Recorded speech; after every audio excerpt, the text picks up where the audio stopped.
Reef DVM's coming at you with the solar field set up on our family farm here. We're trying to go for that sustainability that we've been shooting for years, folks. This opening shot, as you remember from previous videos, the solar field that I put in, the pad for it. We got some unique tools that came in, and unfortunately, folks, as you can see, as the supply is derived, I'm showing it to you by photo. The video camera setup that's on the barn just was not adequate to get the shots done. You'll also notice that it's dark. Folks, the only way I can work and monitor on a project like this is at night. It's getting dark around here in Minnesota about 4 o'clock, and I'm just blessed that we don't have a foot of snow on the ground. This is kind of an odd winter. There's no snow on the ground up here yet. She's cold, 18 degrees at night, but there's no snow. So we dug these 9-foot, we screwed these 9-foot pillar posts right into the ground. They've got bracing that goes across the top, and then a crap load of wiring. And I've had a lot of good help on this. Frank is just been a real pleasure to work with as a design person. And Jay and his ability to line up poles and mark things out and get level.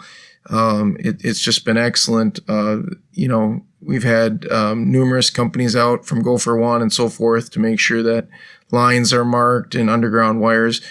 This gentleman named Brian came in with his horizontal borer to help us. We wouldn't be able to get underneath the barn very easy, folks. We would have had to go all the way around the barn.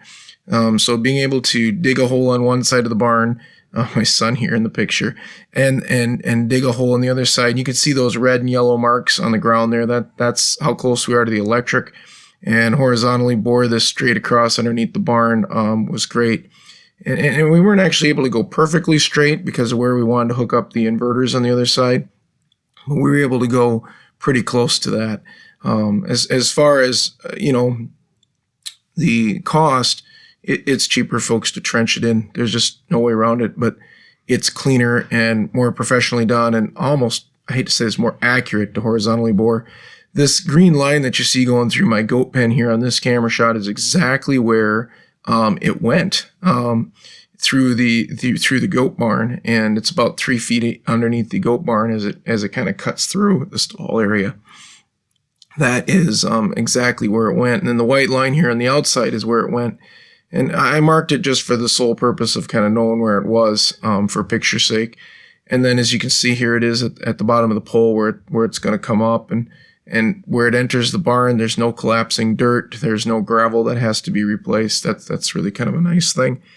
Once I've got that in the old brain, hopefully it'll stay there. But either way, then it becomes time to set up the structure. And again, these days are multiple days, and it's getting late. It gets dark, and once again, I'm back doing this at night. I can't take monitoring photos very easily at night, but I'm trying my best.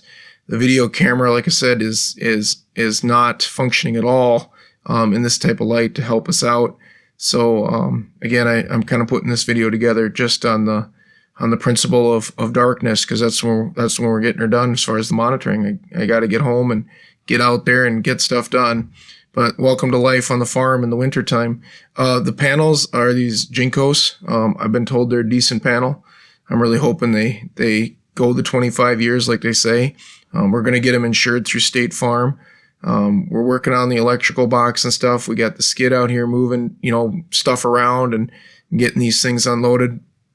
And actually putting the panels on the darn ground grid, that was the easiest part, the way it looks. I mean, that's not the tricky part, folks. It's getting the wiring, the designs, the permits, the electrical company on board, the loans, the banking, everything that you can do. And I'd recommend, if you can do it, take a loan under 10 years and eat crow on it, get it paid off, and enjoy the next 15 of sustainability.